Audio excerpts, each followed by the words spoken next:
Just after midnight, a high-security envelope was hand-delivered to Buckingham Palace, bearing Queen Elizabeth II's royal insignia.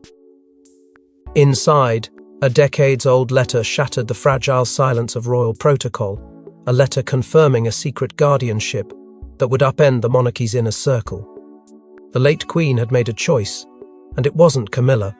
Before we go deeper into what this really means for the royal family, make sure to subscribe so you don't miss a single update. The envelope had been hidden, some believe deliberately, deep within the archives of the Lord Chamberlain's office, an area few dared to access without specific clearance. It came to light only during a routine internal audit ordered in preparation for the king's next ceremonial cycle. No one expected anything more than dusty formalities, but what they found instead sent tremors through the palace's deepest halls, a sealed document, personally initialed by Queen Elizabeth II, carrying a weight far beyond titles or traditions. Within it she named Catherine, Princess of Wales, as the official guardian of the crown jewels, a role shrouded in quiet power and intimate trust. The implications were immediate and brutal. Though stamped and dated mere weeks before Her Majesty's passing, the envelope had never reached the eyes of King Charles or Camilla.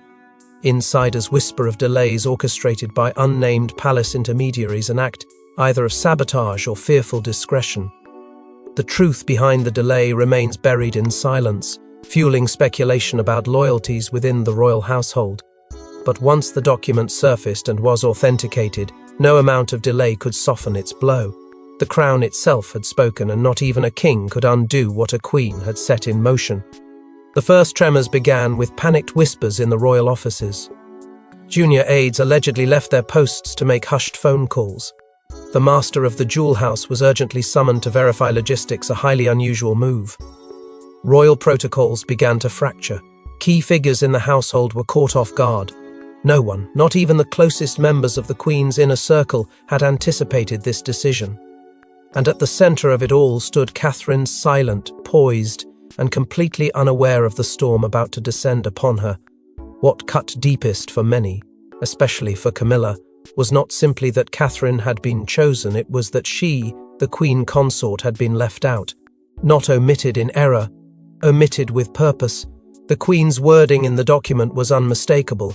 There was no ambiguity, no clause for challenge or review. The designation was final, it was deliberate, and it excluded Camilla in its most profound moment, the dividing line drawn with royal ink. But what was the true weight of this guardianship? And why did Elizabeth choose to reveal it only in death? Beneath her composed exterior, Queen Elizabeth harbored a secret strategy, one she never revealed to the public, nor her senior advisors. Hidden in layers of royal routine was a daring chess move to protect the crown's most sacred legacy. And the key? Catherine. It wasn't an impulsive decision, nor was it emotional. This had been planned slowly and deliberately, through years of quiet observation, private reflection, and deep ancestral consideration. Behind every public wave and carefully measured smile, Elizabeth had been crafting her final legacy, a legacy that would bypass tradition, shake hierarchy, and ignite fury in the veins of a palace already strained by fractures. The truth began surfacing in fragments. Private letters, long archived, between the Queen and her trusted personal archivist, hinted at a deep and growing mistrust. Not of outsiders, but of someone within. The tone of the correspondence was cool, clinical, and quietly urgent. There were references to preserving purity, of guarding against instability, and most crucially, of ensuring the crown jewels would never become symbols of convenience or vanity. She had watched how power morphed those around her. Camilla's rise, while tolerated by the institution, was never fully embraced by Elizabeth's heart. Her respect for tradition ran too deep, and in that tradition, there was no room for unpredictability. To Elizabeth, the crown jewels weren't ornaments of rule, they were guardians of memory, power, and spirit. Each gemstone carried a story, each crown whispered of duty, sacrifice, and burden. And the one chosen to guard them had to understand that weight, not with ambition, but with reverence. That's why the role of guardian had never been purely ceremonial in the Queen's private notes. She envisioned it as a sacred stewardship, far beyond the scope of titles and court calendars.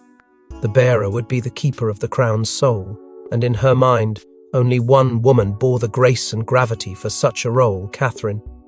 Elizabeth confided this only to 3 people: Prince Philip, whose stoic silence always concealed sharp judgment; Princess Anne, whose unwavering loyalty never bent to popularity; and Catherine, who, even in her silence, reflected the restraint Elizabeth had long upheld. This trinity of trust was forged in quiet glances, unspoken nods, and coded conversations that never made it into official transcripts. The Queen's choice wasn't based on favoritism, it was grounded in legacy, in safeguarding the monarchy from future whims and fractures. She didn't need approval, she needed certainty. The writing had been on the wall for years, cleverly hidden behind ceremonial smiles. Elizabeth watched how Catherine walked the line between visibility and dignity, how she managed storms without stirring tides. She represented continuity, a bridge between history and modernity, without ever demanding the spotlight. That, to Elizabeth, was the mark of true royalty. Her decision was not just strategic, it was a quiet revolution written in ink and sealed with resolve.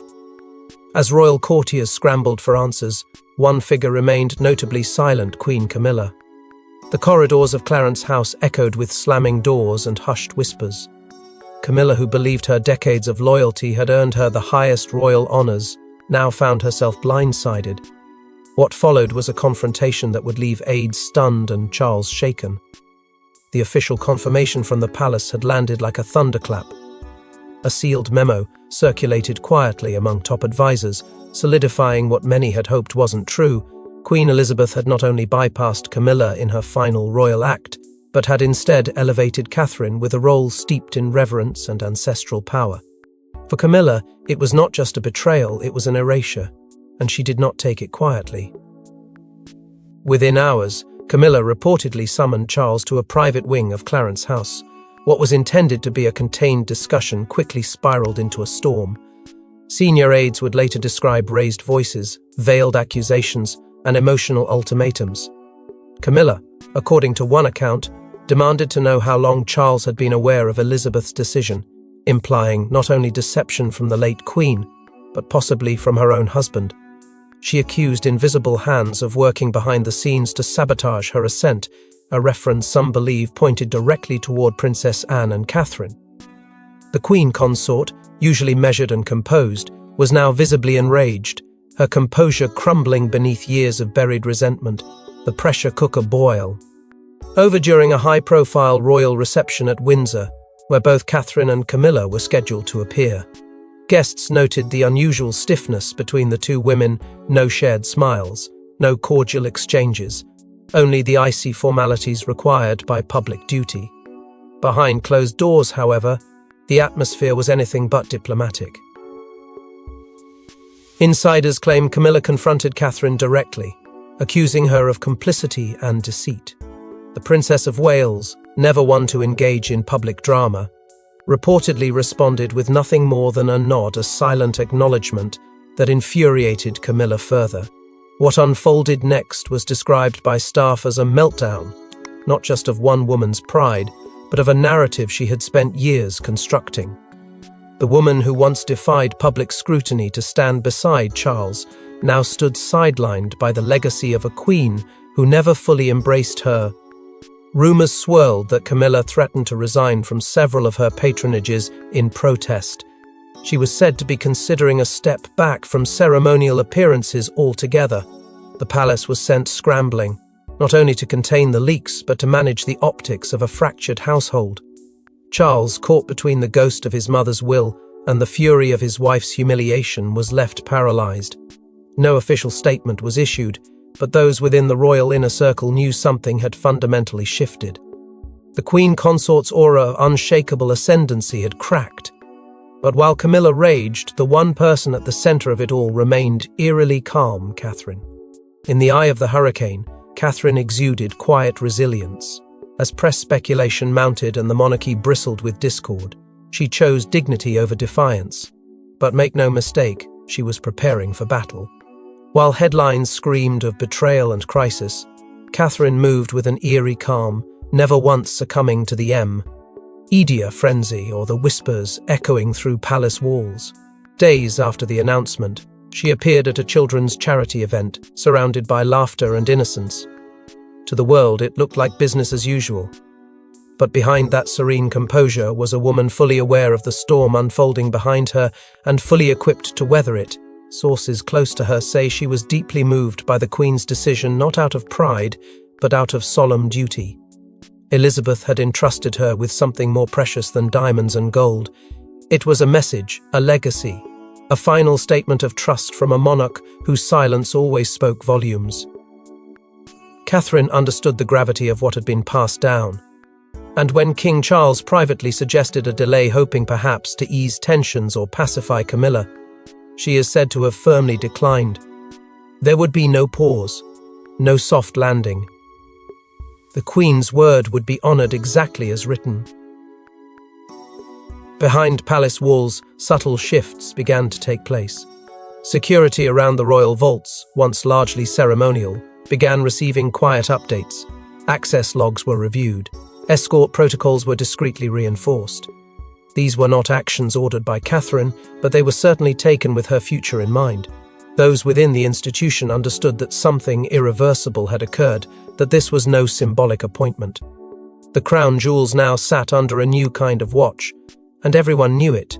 Body language experts scrutinizing her public appearances noted an unmistakable shift, not arrogance, not defiance, but something resolute. Her posture was straighter, her gaze longer. Each wave, each gesture, carried with it the unspoken confidence of a woman stepping into power, not because she asked for it, but because it had been bestowed upon her. And while Camilla's absence from several appearances began to draw questions, Cathy, Rhine remained ever present, never faltering, never flinching. Her silence had become her loudest statement. One morning, with no announcement, Catherine was escorted to the Windsor vaults. The visit wasn't on any public schedule. There were no photographers, no aides leaking details, just a woman walking into history, accompanied by a select few sworn to secrecy. What she did or saw inside remains unknown, but insiders say she stayed longer than expected. Some believe it was a moment of private communion with the legacy she had been entrusted to guard. Others believe it was the moment she decided to stop being merely a royal and start becoming a guardian. Yet just as Catherine began stepping into her new role, opposition within the royal ranks began to harden. Whispers turned into rumbles. The palace, once united behind King Charles, was now a fractured empire, with key household members taking sides in a silent civil war. At stake, the legacy of the crown and the future of its most sacred symbols. What began as a single sealed letter had exploded into a full-blown power crisis, splitting the royal establishment at its core. Lines were no longer blurred, they were being redrawn in real time, and allegiance was no longer a matter of duty. It had become a question of survival. As the Queen Consort's influence slipped, those tethered to her power began to fall away. Quietly, strategically, several of her most trusted senior aides handed in early retirement notices within days of Catherine's formal designation as guardian. The timing was no coincidence, it was a warning shot, wrapped in resignation letters. Inside the palace, chaos crept in under the surface.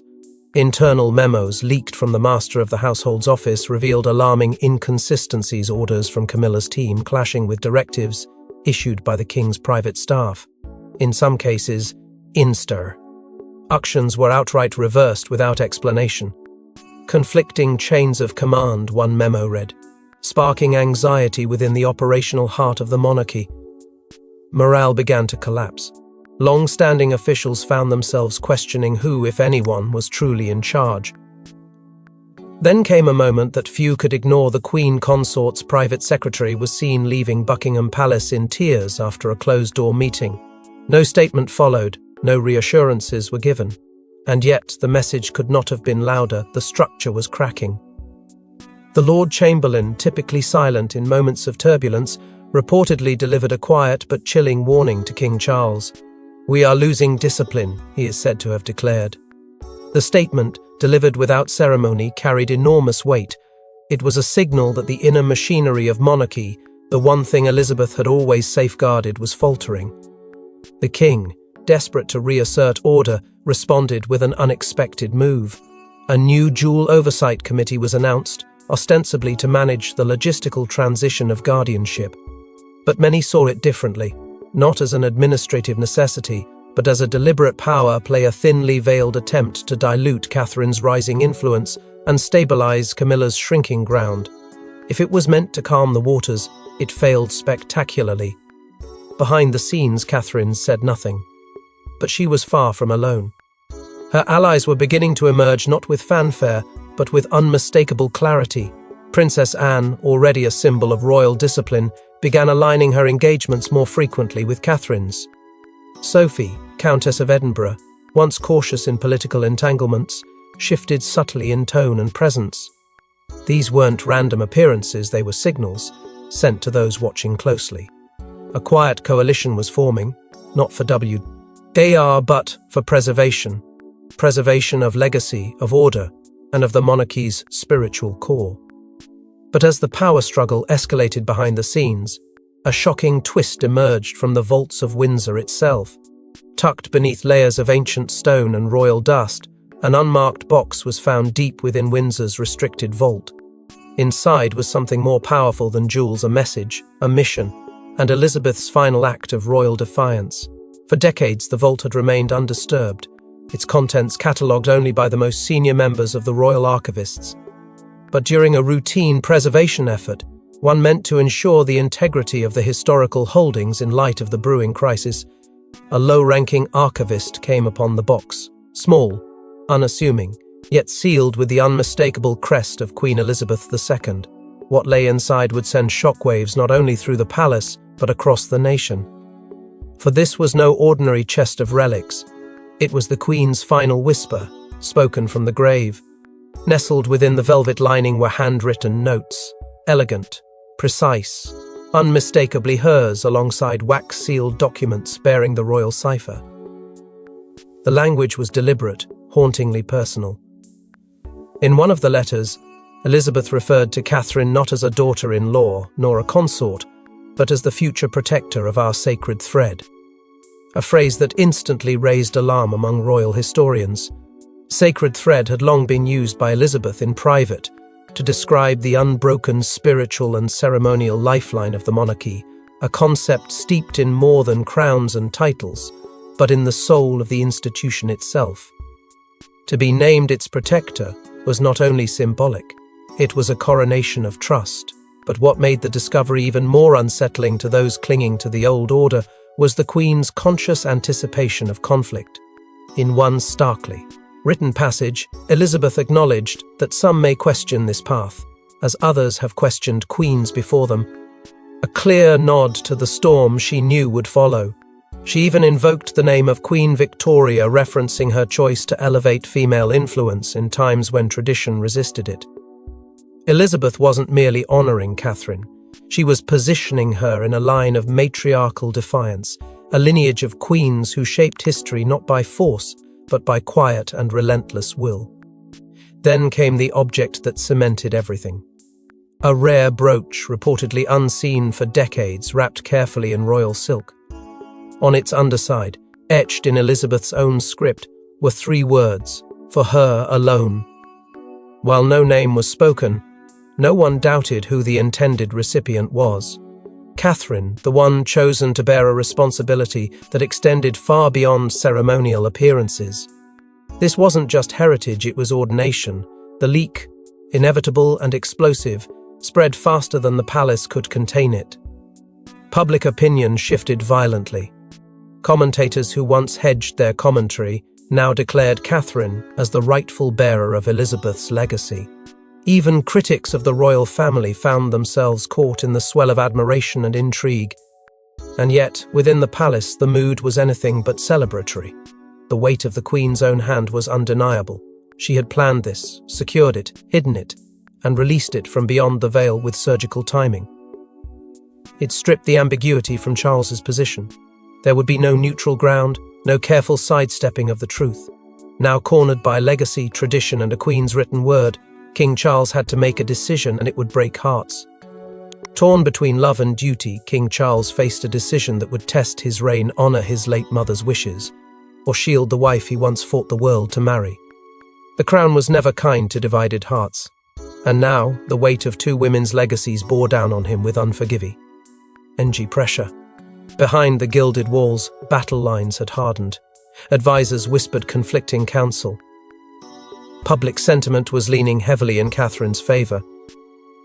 But inside the king's private chambers, silence reigned, a silence heavy with hesitation, fear, and heartbreak. His inner circle was fractured. Some urged him to defend tradition, to uphold his mother's sacred declaration. Others pleaded for discretion, warning that Camilla's humiliation could rupture the very fabric of the monarchy's public image. The decision no longer belonged to protocol. It belonged to conscience. The gravity of it became so consuming that the king reportedly summoned the Archbishop of Canterbury in secret. Their meeting, held behind locked chapel doors, was not for ceremony, it was for clarity. Discussions turned toward divine inheritance, not of earthly titles, but of spiritual stewardship. Could the monarch overrule a queen's final will without inviting scandal or sacrilege? The Archbishop offered no formal guidance, only reflection. What followed was even more revealing. According to palace staff, Charles later retreated alone to a private chapel and stayed there for hours. Witnesses claimed to see him emerge with tear-streaked cheeks, eyes red but resolve beginning to form. He had reached the edge of his personal reckoning. But Camilla was not ready to surrender. Sources close to her say she issued an ultimatum. Either Charles publicly rejected the guardianship decision, or she would begin withdrawing from her royal obligations. This wasn't just about titles, it was about identity. Camilla had fought too long, endured too much, to be dismissed by the ghost of a queen who had never fully embraced her. She demanded allegiance, not compromise. The threat wasn't merely personal, it was political, and Charles knew that whichever way he turned, something precious would shatter. The final decision, when it came, stunned even those closest to the throne.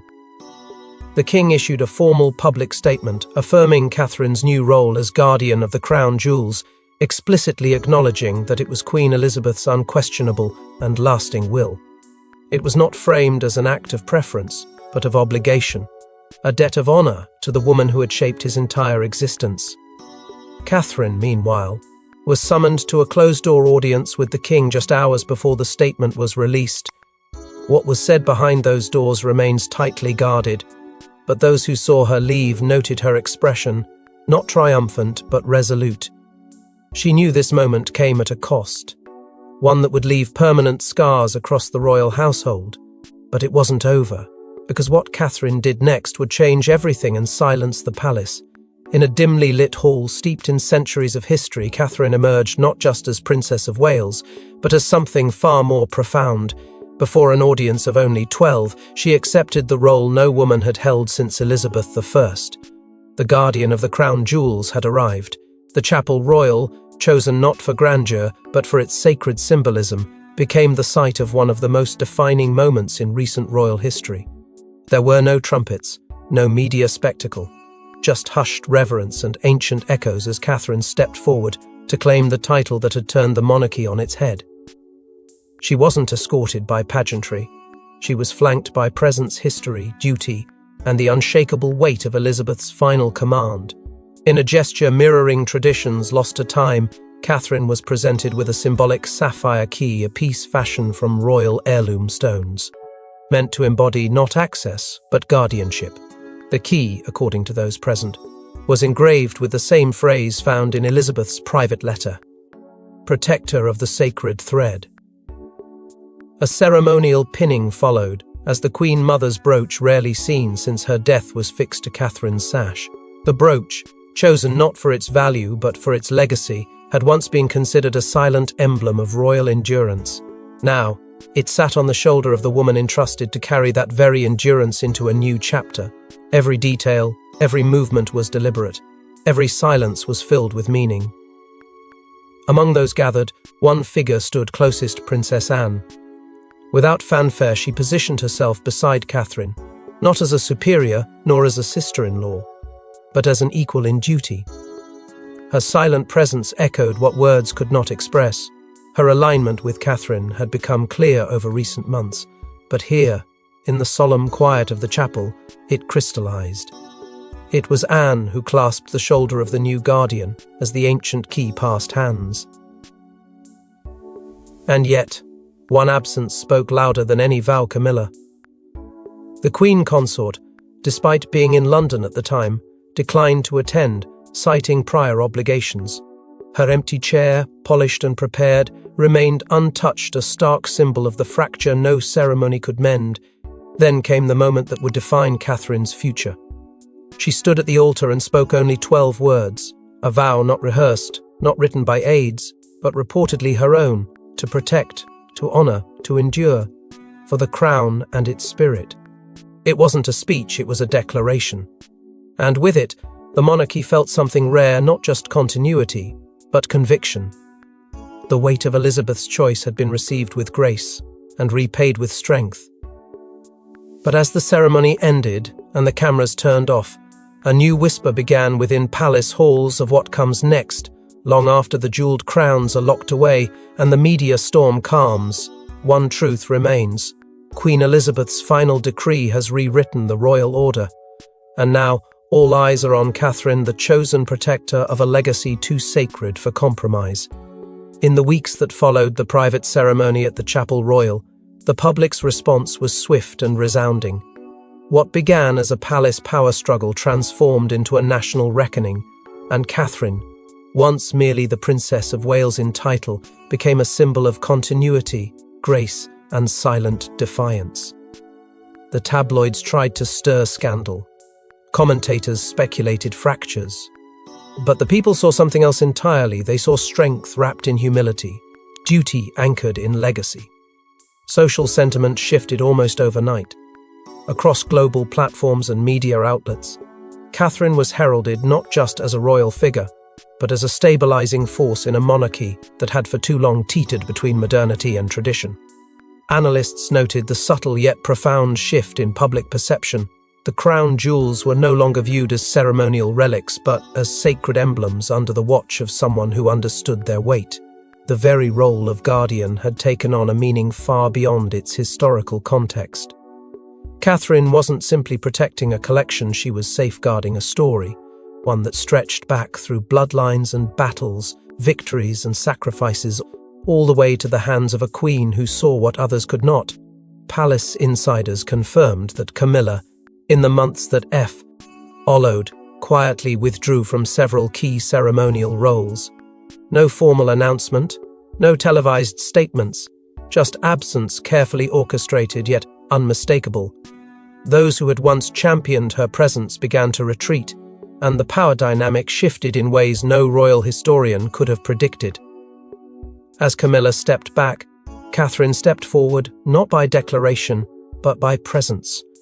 She carried the crown not as a right, but as a responsibility, one bestowed upon her in trust, and one she bore with measured resolve. Internationally, Catherine's standing soared. Headlines across continents echoed the same sentiment: the people's protector. Her engagements, now infused with deeper meaning, were met with overwhelming public support. Foreign dignitaries reportedly made quiet acknowledgements of her growing influence. And inside the palace, a new energy took hold, not of revolution, but of reckoning. The monarchy had not just survived a storm. It had found in Catherine a compass. Then, in a moment of finality, Buckingham Palace issued its closing statement. Brief, unambiguous. The Queen's will has spoken.